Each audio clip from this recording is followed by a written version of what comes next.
Después de aquellos días, dice Jehová, daré mi ley en su mente, y la escribiré en su corazón. Jeremías 31, 33. El domingo pasado hablamos sobre la primera gran bendición del pacto de la gracia, es decir, el pleno perdón de los pecados.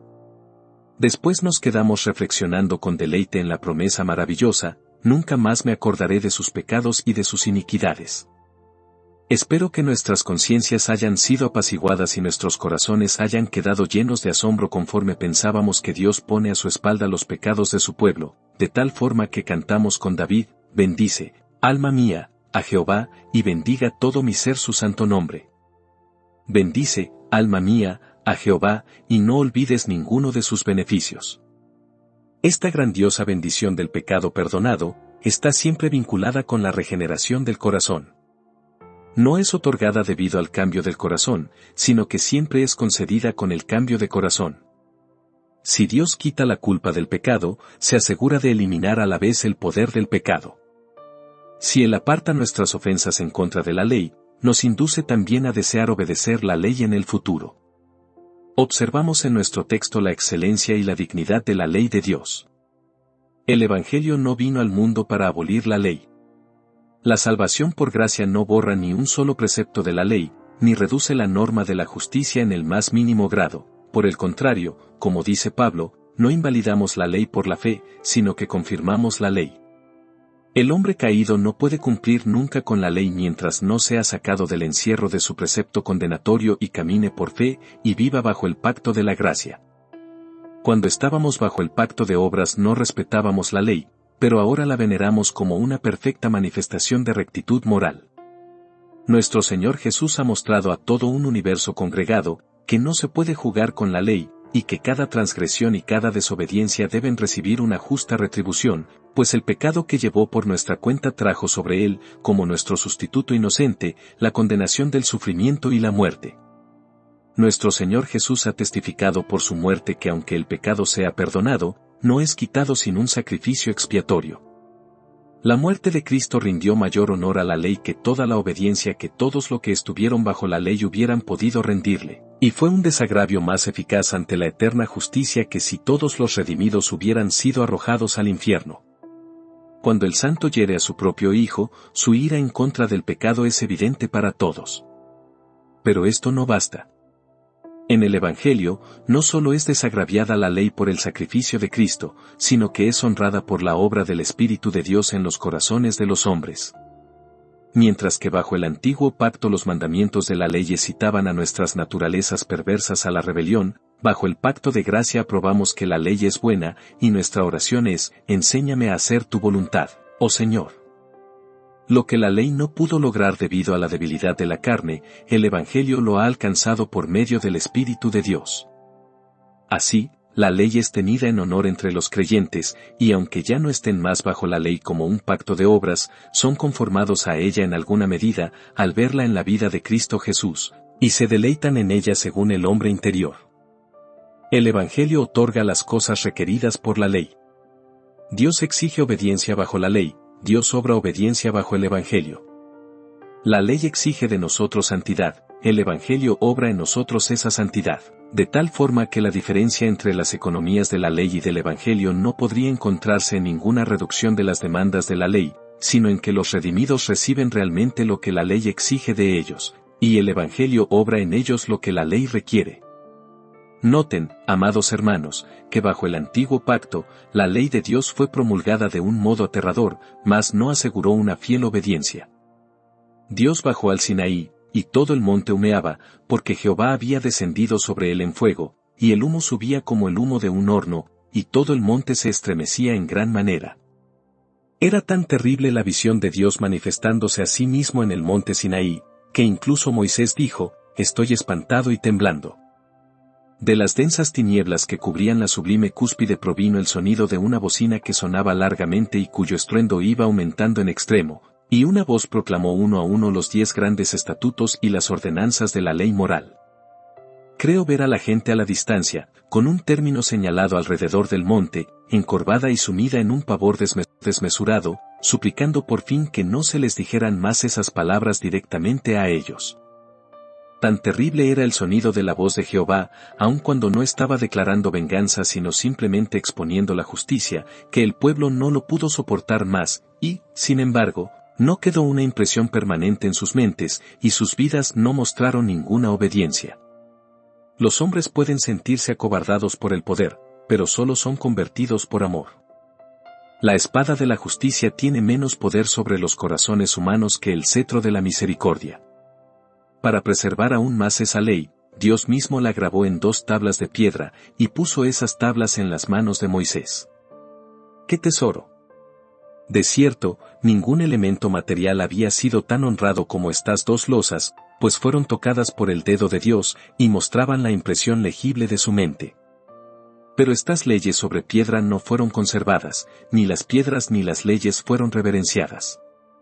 Moisés no había permanecido en el monte por mucho tiempo, pero ya la gente que una vez estuvo sumida en el asombro se estaba inclinando delante del becerro de oro, olvidada del Sinaí y de su solemne voz, fabricándose la imagen de un buey que come hierba, e inclinándose delante de ella como el símbolo de la deidad.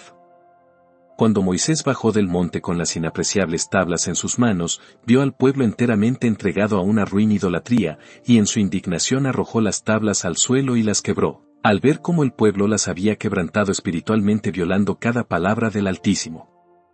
De todo esto concluyo que la ley no es realmente observada nunca como resultado del miedo servil. Puedes predicar la ira de Dios y los terrores del mundo venidero, pero no derriten el corazón como para que preste obediencia fiel. Para otros fines, es necesario que el hombre conozca la determinación de Dios de castigar el pecado, pero el corazón no es conquistado a la virtud por ese hecho. El hombre se rebela todavía más y más, es tan obstinado que entre más se le ordene, más se rebela. El decálogo en las paredes de su iglesia y en su diario servicio tiene sus fines, pero no puede ser eficaz en las vidas de los hombres, mientras no sea escrito también en sus corazones. Las tablas de piedra son duras, y los hombres consideran dura la obediencia a la ley de Dios. Los mandamientos son juzgados como pétreos cuando el corazón es pétreo, y los hombres se endurecen porque la vía del precepto es dura para sus mentes perversas. Las piedras son proverbialmente frías, y la ley parece algo gélido y frío, y por eso, no sentimos ningún amor si solo se recurre a nuestro miedo. Las tablas de piedra, aunque aparentemente son durables, pueden quebrarse con suficiente facilidad, e igualmente pueden ser quebrantados los mandamientos de Dios, y, en verdad, son quebrantados por nosotros diariamente, e incluso quienes tienen el más claro conocimiento de la voluntad de Dios, ofenden en su contra. Mientras no haya algo que los detenga, excepto un servil pavor al castigo o una egoísta esperanza de recompensa, no rinden ningún homenaje fiel a los estatutos del Señor. En este momento tengo que mostrarles la forma en que Dios asegura la obediencia a su ley de una manera muy diferente, no la promulga con truenos desde el monte Sinaí, ni la graba en tablas de piedra, sino que viene a los corazones de los hombres en benignidad e infinita compasión, e inscribe los mandamientos de su ley en tablas de carne, de tal manera que son gozosamente obedecidos, y los hombres son convertidos en siervos dispuestos de Dios. Este es el segundo gran privilegio del pacto, no segundo en valor sino en orden. Él es quien perdona todas tus iniquidades, el que sana todas tus dolencias. Ezequiel lo describe así: y pondré dentro de vosotros mi espíritu, y haré que andéis en mis estatutos, y guardéis mis preceptos, y los pongáis por obra. En la epístola a los Hebreos lo tenemos descrito de otra forma, y lo leemos así: He aquí vienen días, dice el Señor, en que estableceré con la casa de Israel y la casa de Judá un nuevo pacto, no como el pacto que hice con sus padres el día que los tomé de la mano para sacarlos de la tierra de Egipto, porque ellos no permanecieron en mi pacto, y yo me desentendí de ellos, dice el Señor. Por lo cual, este es el pacto que haré con la casa de Israel después de aquellos días, dice el Señor: pondré mis leyes en la mente de ellos, y sobre su corazón las escribiré, y seré a ellos por Dios, y ellos me serán a mí por pueblo. Esto es tan inestimablemente precioso, que quienes conocen al Señor ansían esto, y su gran deleite es que será obrado en ellos por la gracia soberana de Dios. Antes que nada, vamos a mirar a las tablas. Daré mi ley en su mente, y la escribiré en su corazón. En segundo lugar, vamos a mirar a la escritura. En tercer lugar, al escritor, y, en cuarto lugar, a los resultados que se obtienen de esta maravillosa escritura. O que el Espíritu que está prometido para encaminarnos en toda la verdad, nos ilumine ahora. Y, primero, invito su atención a las tablas sobre las que escribe su ley, daré mi ley en su mente. Exactamente como una vez puso las 2 tablas en el arca de madera de acacia, así pondrá su santa ley en nuestra mente, y la introducirá en nuestro pensamiento y en nuestra memoria y en nuestro afecto, igual que una joya es puesta en su estuche. Luego agrega, y la escribiré en su corazón.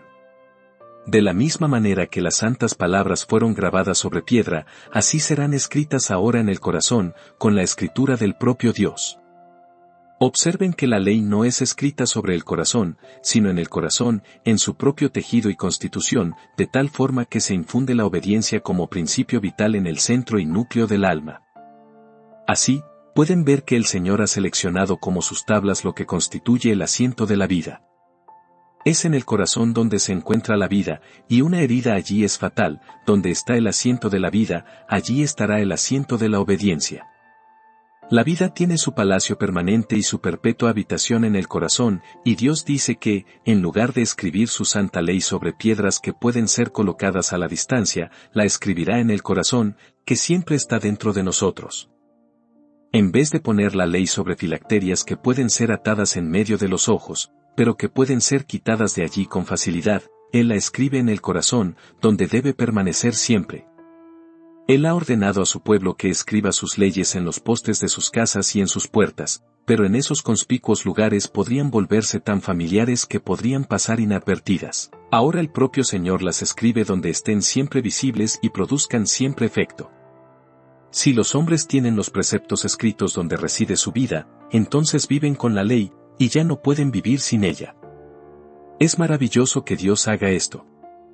Manifiesta infinitamente mayor sabiduría que si la ley hubiese sido inscrita sobre losas de granito o grabada en láminas de oro. ¿Qué sabiduría es esta que opera sobre el manantial original de vida, de tal forma que todo lo que fluya del hombre tendrá un origen santificado? Además observen que no solamente es el corazón el asiento de vida, sino que es el poder gobernante. Es desde el corazón, como desde una metrópolis real, que son proclamados los mandamientos imperiales del hombre, por los cuales la mano y el pie, el ojo y la lengua, y todos los miembros son ordenados. Si el corazón es recto, entonces los otros poderes deben reconocer sumisión a su influjo, y se vuelven rectos también. Si Dios escribe su ley en el corazón, entonces el ojo purifica sus miradas, y la lengua habla conforme a la regla, y la mano se mueve y el pie viaja como lo ordena Dios. Cuando el corazón está plenamente influenciado por el Espíritu de Dios, entonces la voluntad y el intelecto, la memoria y la imaginación, y todo lo demás que constituye el hombre interior se coloca bajo una alegre sumisión al Rey de Reyes. Dios mismo dice, dame, hijo mío, tu corazón, pues el corazón es la llave de toda la actitud. De aquí la sabiduría suprema del Señor al establecer su ley donde se torna eficaz sobre el hombre integral. Pero antes de que Dios escriba en el corazón del hombre, éste debe ser preparado. Está totalmente indispuesto para hacer una mesa de escribir para el Señor, mientras no sea renovado. Antes que nada, el corazón debe experimentar borraduras. Lo que ya está escrito en el corazón es conocido por algunos de nosotros, para compunción nuestra. El pecado original ha trazado profundas líneas, Satanás ha puesto las señales de su horrible escritura en letras negras y nuestros hábitos malvados han dejado sus huellas allí. ¿Cómo podría el Señor escribir allí? Nadie esperaría que el Santo Dios inscribiera su santa ley en una mente impía. Las cosas anteriores deben ser borradas, para que haya un claro espacio sobre el que puedan grabarse nuevas y mejores cosas. Pero, ¿quién podría borrar esas líneas? ¿Mudará el etíope su piel, y el leopardo sus manchas? Así también, ¿podréis vosotros hacer bien, estando habituados a hacer mal? El Dios que puede quitar las manchas del leopardo, y la negrura del etíope, también puede suprimir las perversas líneas que desfiguran el corazón ahora. Así como el corazón debe experimentar borraduras, debe también sufrir una completa purificación, no de la superficie únicamente, sino de su urdimbre completa. En verdad, hermanos, fue mucho más fácil que Hércules limpiara los establos de Ogías, 1, que nuestros corazones sean purificados, pues el pecado que habita en nosotros no es una acumulación de contaminación externa, sino que es una corrupción interna que lo penetra todo. La mácula del mal espiritual y secreto está en la vida natural del hombre, y cada latido de su alma es desordenado por ella. Los huevos de todos los crímenes están dentro de nuestro ser, el virus maldito de cuyo mortal veneno procede cada designio inmundo, está presente en el alma. No únicamente la tendencia a pecar, sino el pecado mismo ha tomado posesión del alma, y la ha ennegrecido por completo, hasta no haber ni una sola fibra del corazón que esté limpia del tinte de la iniquidad. Dios no puede escribir su ley en nuestra mente mientras no la haya purificado con agua y con sangre. Las tablas sobre las que escriba el Señor deben ser limpias, por tanto, el corazón en el que Dios grabe su ley debe ser un corazón purificado, y es un gran gozo darnos cuenta de que de la persona de nuestro Señor fluyó sangre y agua que purifican el corazón, de tal forma que la provisión responde a la necesidad. Bendito sea el nombre de nuestro Dios lleno de gracia, porque Él sabe cómo borrar el mal y purificar el alma a través de su Espíritu Santo, aplicándonos la obra de Jesús. En adición a esto, el corazón necesita ser suavizado, pues el corazón es naturalmente duro, y en algunas personas se ha vuelto más duro que una piedra de diamante. Han resistido el amor hasta volverse impermeables a él. Han hecho frente obstinadamente a la voluntad de Dios hasta haberse establecido con desesperación en la maldad, y nada puede afectarles. Dios debe derretir el corazón, debe transformar el granito en carne, y Él tiene el poder de hacerlo. Bendito sea su nombre, pues de acuerdo al pacto de gracia, Él ha prometido obrar esta maravilla, y la hará.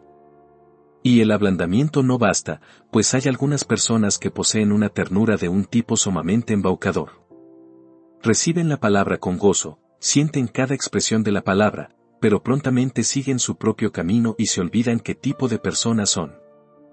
Son tan impresionables como el agua, pero la impresión desaparece muy pronto, de tal forma que otro cambio es necesario, es decir, tienen que ser hechos capaces de retener lo bueno, de otra forma podrías grabar y regrabar, pero, como una inscripción sobre cera, desaparecería al instante si se expusiera al calor. El diablo, el mundo, y las tentaciones de la vida pronto borrarían del corazón lo que Dios escribiese, si no lo hubiese creado de nuevo con la facultad de apegarse a lo que es bueno. En una palabra, el corazón del hombre necesita ser cambiado totalmente, como le dijo Jesús a Nicodemo, os es necesario nacer de nuevo. Queridos lectores, nosotros les predicamos que el que crea en Cristo tiene vida eterna, y no decimos ni más ni menos que la verdad de Dios cuando afirmamos esto. Sin embargo, créannos, debe haber un cambio tan grande en la persona como si un hombre fuese muerto y revivido. Debe haber una nueva creación, una resurrección de los muertos. Las cosas viejas deben pasar y todas las cosas deben ser hechas nuevas. La ley de Dios no puede ser escrita nunca en el viejo corazón natural, nos debe ser dada una nueva naturaleza espiritual, y luego, en el centro de esa nueva vida, sobre el trono de ese nuevo poder dentro de nuestra vida, Dios establecerá la proclamación de su bendita voluntad, y lo que Él ordena será cumplido. Entonces, ustedes pueden ver que no se puede escribir tan fácilmente sobre estas tablas como pensábamos al principio. Si Dios escribe la ley en el corazón debe estar preparado, y para estar preparado debe ser renovado enteramente por un milagro de la misericordia, que solo puede ser obrado por esa mano omnipotente que hizo tanto el cielo como la tierra. 2. En segundo lugar, procedamos a notar la escritura. Daré mi ley en su mente, y la escribiré en su corazón. ¿Cuál es esta escritura? Primero, su tema es la ley de Dios. Dios escribe en los corazones de su pueblo aquello que ya ha sido revelado, no escribe allí nada nuevo y sin revelar, sino su propia voluntad que ya nos ha dado en el libro de la ley. Él escribe en el corazón mediante una operación de gracia, lo que ya ha escrito en la Biblia mediante una revelación de gracia. Él no escribe filosofía, ni imaginación, ni superstición, ni fanatismo, ni fantasías ociosas. Si alguien me dijera, Dios ha escrito tal y tal cosa en mi corazón, yo le respondería, muéstramela en el libro, pues si no es acorde a las otras escrituras, no es la escritura de Dios. Una fantasía relativa a que un hombre es profeta, o un príncipe, o un ángel, podrá estar en el corazón del hombre, pero Dios no la escribió allí, pues su propia declaración es, escribiré mi ley en su corazón, y no habla de nada más allá de eso. El disparate de los hombres modernos que pretenden ser profetas, no es una escritura de Dios, sería una deshonra para un hombre sano adjudicarse esa función, ¿cómo podría ser del Señor? Él promete aquí escribir su propia ley en el corazón, pero nada más. Conténtense con tener la ley escrita en su alma, y no se pierdan en vanas imaginaciones, para que no se decepcionen gravemente por creer en una mentira. Sin embargo, observen que Dios dice que escribirá toda su ley en el corazón, esto está incluido en las palabras, mi ley. La obra de Dios es completa en todas sus partes, y hermosamente armoniosa. No escribe un mandamiento y deja fuera el resto como hacen muchos en sus propias reformas. En su virtud, se indignan contra un pecado en particular, pero obran desordenadamente en otros males. La ebriedad es para ellos la más condenable de todas las transgresiones, pero toleran la avaricia y la inmundicia. Denuncian el robo, y sin embargo defraudan, vociferan en contra del orgullo, y sin embargo se entregan a la envidia, así son parciales, y hacen falsamente la obra del Señor. No debe ser así. Dios no pone delante de nosotros una santidad parcial, sino la ley moral completa. Escribiré mi ley en su corazón. Las reformas humanas son generalmente sesgadas, pero la obra de gracia del Señor es balanceada y proporcionada. El Señor escribe la ley perfecta en los corazones de los hombres, porque tiene la intención de producir hombres maduros. Fíjense, además, que en el corazón está escrita la ley, no suavizada y alterada, sino mi ley, la mismísima ley que fue escrita al principio en el corazón del hombre antes de la caída. Pablo dice, de los hombres naturales, que muestran la obra de la ley escrita en sus corazones. Hay suficiente luz en la conciencia para condenar a los hombres por la mayoría de sus iniquidades. El grabado original de la ley en el corazón del hombre en su creación, ha sido dañado y casi borrado por la caída del hombre y por sus subsiguientes transgresiones, pero el Señor, cuando renueva el corazón, restablece la escritura y la deja vívida y fresca, la escritura de los primeros principios de justicia y verdad. Pero acercándonos más al tema, ¿qué quiere decir la escritura cuando expresa, escribir la ley de Dios en el corazón? La escritura misma incluye muchísimas cosas. Un hombre que tiene la ley de Dios escrita en su corazón, antes que nada, la conoce. Es instruido en las ordenanzas y estatutos del Señor. Es una persona iluminada, y ya no es más uno de esos que desconocen la ley y son malditos. El Espíritu de Dios le ha enseñado lo que está bien y lo que está mal, lo sabe como algo suyo, y, por tanto, no puede confundir las tinieblas con la luz, ni la luz con las tinieblas. Además, esta ley permanece en su memoria. Cuando tenía la ley escrita sobre una tabla, debía ir necesariamente a su casa para mirarla, pero ahora la lleva consigo en su corazón a todas partes, y sabe de inmediato lo que es correcto y lo que es incorrecto. Dios le ha dado un criterio mediante el cual juzga todas las cosas. Descubre que no todo lo que brilla es oro, y que todo lo que pretende ser santo, no lo es. Separa lo valioso de lo vil, y hace eso habitualmente, pues su conocimiento de la ley de Dios y su recuerdo de ella van acompañados por un discernimiento de espíritu que Dios ha obrado en él, de tal forma que discierne rápidamente aquello que es acorde con la mente de Dios y lo que no lo es. Ahora, este es un punto crucial, pues los hombres hacen comúnmente muchas cosas que incluso llegan a defender, afirmando que no hay nada malo en ellas, pero de conformidad a la regla divina son totalmente inicuas. El pueblo de Dios juzga estas cosas, y no siente placer en ellas. Un instinto sagrado advierte al creyente de la cercanía del pecado. Mucho antes de que el sentimiento público hubiere sonado la alarma en contra de prácticas cuestionables, el cristiano, aunque fuese engañado momentáneamente por la costumbre vigente, siente un temblor y una intranquilidad. Aun si consintiera externamente siendo arrastrado por la opinión general, un algo interno protesta, y lo conduce a considerar si en verdad el asunto puede ser defendido. Tan pronto detecta el mal, huye de él. Es algo grandioso poseer un detector universal, de tal forma que sin importar dónde vayas, no dependes del juicio de otros, y, por tanto, no eres engañado como son engañadas las multitudes. Sin embargo, esto es solo una parte del asunto, y comparativamente, una pequeñísima parte.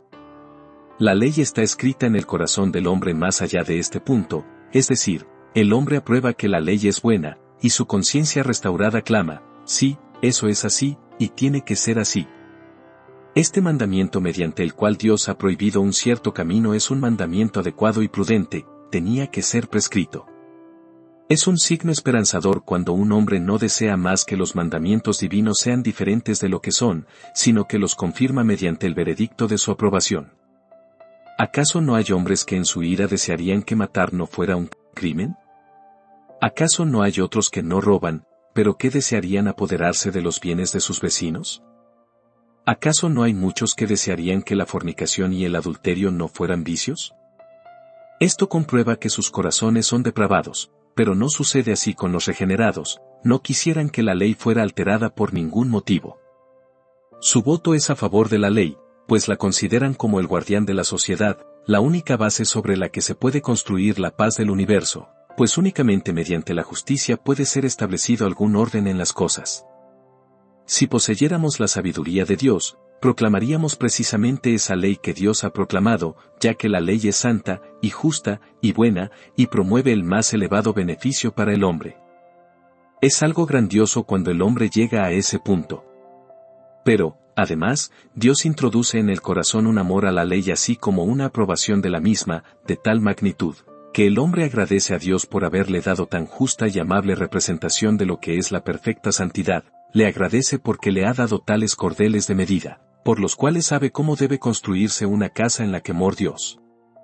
Y agradeciendo así al Señor, su oración, su deseo, su anhelo, su hambre y su sed son por la justicia, para poder ser en todo acorde a la mente de Dios. Es algo glorioso cuando el corazón se deleita en la ley del Señor y encuentra en ella su solaz y su placer. La ley está plenamente escrita en el corazón cuando un hombre se complace en la santidad y siente un profundo dolor cuando se le aproxima el pecado. Oh, mi querido amigo, el Señor ha hecho grandes cosas por ti cuando cada cosa mala se vuelve detestable para ti. Aunque caigas en pecado por causa de la debilidad de tu carne, si te causa intensa agonía y dolor, es debido a que Dios ha escrito su ley en tu corazón. Aunque no puedas ser tan santo como quisieras serlo, sin embargo, si los caminos de la santidad son tu placer, si son el verdadero elemento en el que vives así como el pez vive en el mar, entonces has sido el sujeto de un muy maravilloso cambio de corazón. No es tanto lo que haces, sino aquello en lo que te deleitas, lo que se convierte en la clara prueba de tu carácter.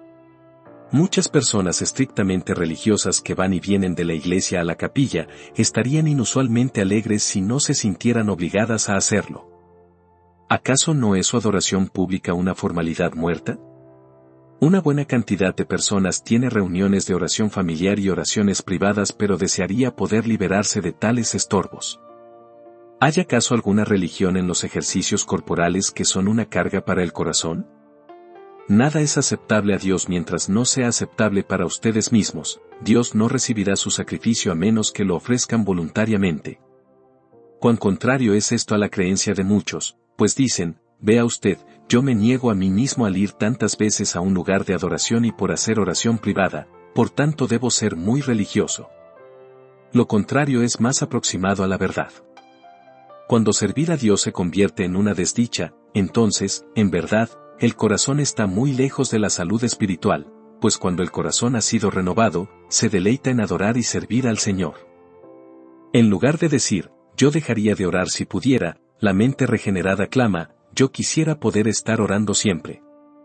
En vez de decir, si pudiera, yo me mantendría lejos de la asamblea del pueblo de Dios, la naturaleza recién nacida desea morar, como David, en la casa del Señor para siempre.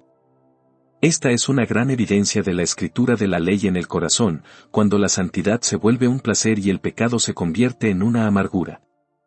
Cuando esto ha sido obrado, cuán grandes cosas ha hecho Dios por nosotros. El punto principal de todo radica en que, cuando nuestra naturaleza era una vez contraria a la ley de Dios, todo lo que Dios prohibía era deseado de inmediato por nosotros, y todo lo que Dios ordenaba era un disgusto para nosotros. Pero el Espíritu Santo viene y cambia nuestra naturaleza y la hace congruente con la ley, de tal forma que ahora todo lo que Dios prohíbe, nosotros también lo prohibimos, y todo lo que Dios ordena, nuestra voluntad también lo ordena. Cuánto mejor es tener la ley escrita en el corazón que sobre tablas de piedra. Si alguien preguntara cómo mantiene el Señor legible la Escritura en el corazón, me gustaría dedicar 1 o 2 para mostrarles el proceso. Yo no sé decirles cómo el Espíritu Santo escribe inicialmente la ley en el corazón. Los medios externos son la predicación de la palabra y su lectura, pero cómo opera directamente el Espíritu Santo en el alma, no lo sabemos, es uno de los grandes misterios de la gracia. Esto sí conocemos dentro de nosotros, que aunque antes éramos ciegos, ahora podemos ver, y aunque aborrecíamos la ley de Dios, ahora sentimos un intenso deleite en ella. También sabemos que el Espíritu Santo obró este cambio, pero como lo hizo, permanece en el misterio. Esa parte que podemos discernir de su santo oficio, es completada de conformidad a las leyes usuales de la operación mental. Él ilumina por medio del conocimiento, convence mediante argumento, conduce por persuasión, fortalece por instrucción, y así sucesivamente. También sabemos esto, que una forma por la que la ley permanece escrita en el corazón de un cristiano es esta, un sentido de la presencia de Dios. El creyente siente que no podría pecar sin que Dios dejara de mirarle. Se necesitaría un rostro de bronce para que un hombre jugara el papel de traidor en la presencia de un rey. Estas cosas son llevadas a cabo en secreto, según la descripción de los hombres, pero no delante del rostro del monarca. Así el cristiano siente que mora a la vista de Dios, y esto le impide desobedecer. El ojo del Padre Celestial es el mejor amonestador del Hijo de Dios. A continuación, el cristiano tiene un vivo sentido dentro de sí de la degradación que una vez le trajo el pecado. Si hay algo que no puedo olvidar personalmente, es el horror de mi corazón, cuando estando todavía bajo pecado, Dios me reveló mi estado. Amigos, el viejo proverbio que un hijo que ha sufrido quemaduras siente terror por el fuego, tiene una intensidad de verdad muy inherente. En el caso de alguien que ha sido quemado por el pecado hasta ser conducido a la desesperación por ese pecado, lo odia con un odio perfecto, y, por ese medio, Dios escribe la ley en el corazón. Pero un sentido del amor es todavía un factor más poderoso. Basta que un hombre sepa que Dios le ama, que se sienta seguro que Dios le amó siempre desde antes de la fundación del mundo, y tratará de agradar a Dios. Basta que tenga por cierto que el Padre le amó tanto como para entregar a su unigénito Hijo a la muerte para que esa persona pudiera vivir a través de él, y entonces amará a Dios y odiará el mal. Un sentido de perdón, de adopción, y del dulce favor de Dios, tanto en la providencia como en la gracia, deben santificar al hombre. No puede ofender voluntariamente en contra de tal amor, por el contrario, se siente obligado a obedecer a Dios en retorno por esa gracia inescrutable, y así, mediante un sentido de amor, Dios escribe efectivamente su ley en el corazón de su pueblo. Otra pluma muy poderosa con la que escribe el Señor se encuentra en los sufrimientos de nuestro Señor Jesucristo. Cuando vemos a Jesús escupido, y flagelado, y crucificado, sentimos que debemos odiar el pecado con toda la intensidad de nuestra naturaleza. ¿Acaso pueden contar las gotas púrpuras de su sangre redentora y luego regresar a vivir en la iniquidad que le costó tanto al Señor? La muerte de Cristo escribe la ley de Dios muy profundamente en el centro del corazón del hombre. La cruz crucifica al pecado. Además de eso, Dios establece efectivamente su santa ley en el trono del corazón, dándonos una vida nueva, una vida celestial. Hay dentro de un cristiano un principio inmortal que no puede pecar, porque es nacido de Dios, y no puede morir, pues es la simiente viva e incorruptible que vive y permanece para siempre. En la regeneración hay un algo que se nos imparte, completamente extraño a nuestra naturaleza corrupta, un principio divino es colocado en el alma que no puede ser corrompido ni tampoco puede morir, y por este medio, la ley es escrita en el corazón. No pretendo explicar el proceso de regeneración, pero en verdad involucra una vida divina, implantada por el Espíritu Santo. Además, el propio Espíritu Santo mora en los creyentes. Les ruego que no olviden nunca esta maravillosa doctrina, que tan cierto como Dios habitó en carne humana en la persona del Dios hombre mediador, así de cierto es que el Espíritu Santo mora en los cuerpos de todos los hombres y mujeres redimidos que han nacido de nuevo, y por la fuerza de esa permanencia, Él guarda la mente impregnada de santidad para siempre, por siempre sumisa a la voluntad del Altísimo. 3. Ahora tornamos a pensar por un minuto en el escritor. ¿Quién es el que escribe la ley en el corazón? Es el propio Dios. Yo lo haré, dice él. Noten, primero, que Él tiene un derecho de redactar su ley en el corazón. Él hizo el corazón, es su tabla, puede escribir allí lo que quiera. Como arcilla en las manos del alfarero, así somos nosotros en sus manos. Noten, a continuación, que únicamente Él puede escribir la ley en el corazón. Nunca será escrita allí por ninguna otra mano. La ley de Dios no puede ser escrita en el corazón por algún poder humano. Ay, cuán a menudo he expuesto la ley de Dios y el Evangelio de Dios, pero yo no he penetrado más allá del oído, únicamente el Dios vivo puede escribir en el corazón vivo. Esta es una obra noble que ni los propios ángeles pueden llevar a cabo. Dedo de Dios es este. Como únicamente Dios puede y debe escribir allí, solo Él obtendrá la gloria de esa escritura cuando sea perfeccionada. Cuando Dios escribe, Él escribe perfectamente. Ustedes y yo hacemos manchones y borrones, tenemos que poner un índice de errata al fin de cada pieza de humana escritura, pero cuando Dios escribe, los borrones o errores no tienen ninguna participación. Ninguna santidad puede sobrepasar la santidad producida por el Espíritu Santo cuando su obra interna está completada en su totalidad. Además, Él escribe indeleblemente. Yo desafío al diablo que saque una sola letra de la ley de Dios del corazón de un hombre, cuando Dios ha escrito allí. Cuando el Espíritu Santo ha llegado con todo el poder de su divinidad y ha reposado en nuestra naturaleza, y ha grabado en ella la vida de santidad, entonces puede venir el diablo con sus alas negras y toda su malvada astucia, pero no puede borrar nunca las líneas eternas. Llevamos en nuestros corazones las señales del eterno Dios y Señor, y las llevaremos eternamente.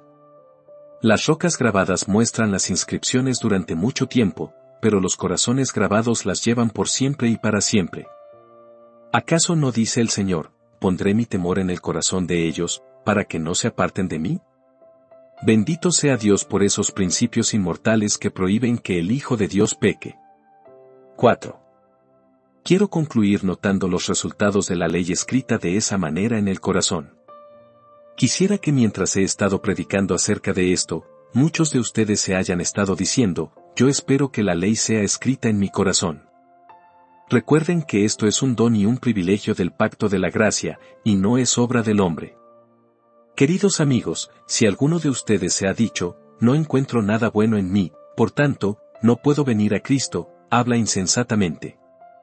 La ausencia de bien es una buena razón para que vengas a Cristo, para que Él supla tus necesidades. Oh, pero si pudiera escribir la ley de Dios en mi corazón, vendría a Cristo. ¿Lo harías? ¿Para qué necesitarías a Cristo? Pero si la ley no está escrita en tu corazón, entonces ven a Jesús para que te la escriba. El nuevo pacto dice, daré mi ley en su mente, y la escribiré en su corazón. Ven entonces para que te escriba así la ley internamente. Ven tal como eres, antes de que una sola línea haya sido escrita.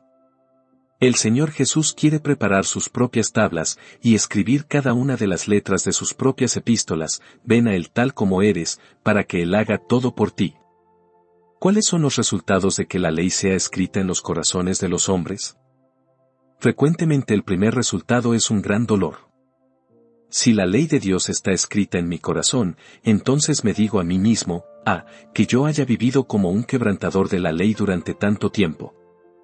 Esta bendita ley, esta amable ley, ni siquiera había pensado en ella, o si pensé en ella, me provocó a la desobediencia. El pecado revivió, y yo morí cuando vino el mandamiento. Nos retorcemos las manos y clamamos, ¿cómo podemos ser tan perversos como para quebrantar una ley tan justa? ¿Cómo podemos ser tan obstinados como para ir en contra de nuestros propios intereses? ¿Acaso no sabíamos que la violación del mandamiento es un daño para nosotros mismos? Así estamos sumidos en la amargura como uno que está amargura por la muerte de su primogénito. Si no se han lamentado por causa del pecado, no creo que Dios haya escrito jamás su ley en sus corazones. Uno de los primeros signos de la gracia es un rocío en los ojos debido al pecado. El siguiente efecto es que le viene al hombre una determinación firme y rígida de no quebrantar otra vez la ley, sino de guardarla con todas sus fuerzas. Él clama con David, juré y ratifiqué que guardaré tus justos juicios. Al leer los preceptos del Señor, su corazón entero dice, sí, eso es lo que debo ser, eso es lo que deseo ser, y eso es lo que seré, de acuerdo a la voluntad de Dios. Ese firme propósito pronto conduce a un fiero conflicto, pues otra ley alza su cabeza, una ley que está en nuestros miembros, y esa otra ley clama, no tan rápido, tu nueva ley que ha venido a tu alma para gobernarte, no será obedecida, yo seré la ley en vigor. El que ha nacido en nosotros para ser nuestro rey, encuentra al viejo Herodes listo para matar al pequeño niño. La concupiscencia de los ojos, la concupiscencia de la carne y el orgullo de la vida, cada uno de ellos, jura combatir en contra del nuevo monarca y del poder reciente que ha llegado al corazón. Algunos de ustedes conocen lo que esta lucha significa. Es un duro combate el que sostienen algunos, para mantenerse libres del pecado real. Cuando se han visto asediados por el mal carácter, no han tenido que llevarse la mano a la boca para callarse y no decir lo que solían decir, pero que no desearían decir otra vez.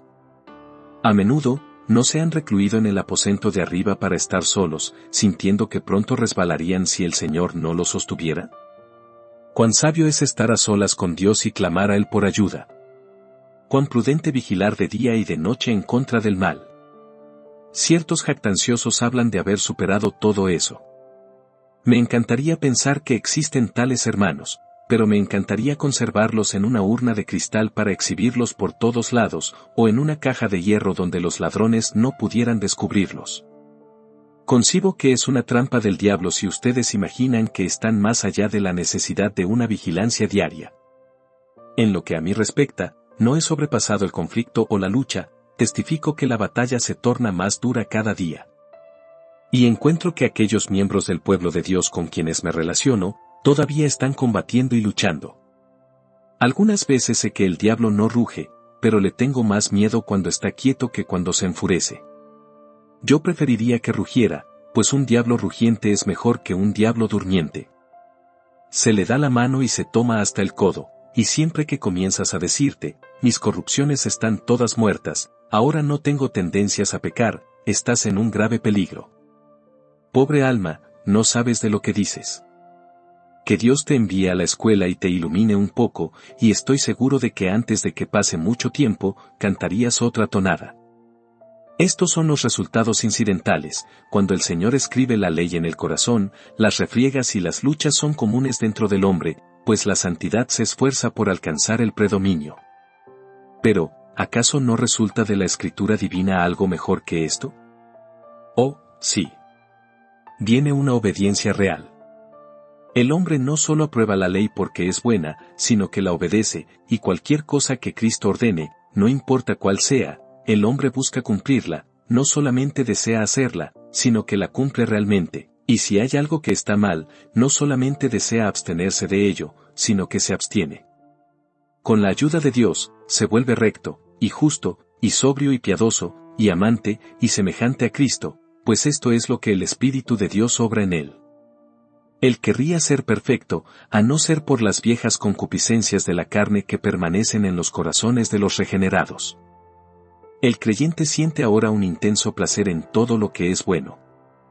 Si hay algo recto y verdadero en el mundo, Él está de parte de todo eso, si la verdad sufre derrotas, Él es derrotado, pero si la verdad prosigue su ruta victoriosa y de triunfos futuros, Él vence también, y toma y divide el botín con gozo. Ahora Él está de parte de Dios, ahora está del lado de Cristo, ahora pertenece al bando de la verdad, ahora pertenece al bando de la santidad, y un hombre no puede ser eso sin que sea un hombre feliz. Con todas sus luchas, y todas sus lágrimas, y todas sus confesiones, Él es un hombre feliz, pues está del lado feliz. Dios está con Él, y Él está con Dios, y debe ser bendito. Conforme esto progresa, el hombre es más y más preparado para morar en el cielo. Es transformado de gloria en la imagen de Dios, como por el Espíritu del Señor. Nuestra idoneidad para el cielo no es algo que nos será aplaudido en los últimos pocos minutos de nuestra vida, cuando estemos a punto de morir, sino que los hijos de Dios tienen una aptitud para el cielo tan pronto son salvos, y esa adecuación crece y se incrementa hasta estar maduros, y entonces, como una fruta madura, se caen del árbol y se encuentran en el seno de su Padre Dios. Dios no mantendrá a un alma fuera del cielo ni medio minuto, si está totalmente preparada para ir allí, y así, cuando Dios nos ha preparado para ser partícipes de la herencia de los santos en luz, entraremos de inmediato en el gozo de nuestro Señor. Hermanos míos, siento que he hablado endeble y prosaicamente acerca de uno de los temas más benditos que hubieren ocupado jamás los pensamientos del hombre, como es guardada la ley de Dios, como es honrada, como viene al mundo la santidad, y como ya no somos rebeldes. En esto, confiemos en nuestro Señor Jesús, que es para nosotros la fianza de ese pacto, del cual, una de las grandiosas promesas es esta: daré mi ley en su mente, y la escribiré en su corazón. Que Dios lo haga así con nosotros, por Cristo nuestro Señor. Amén.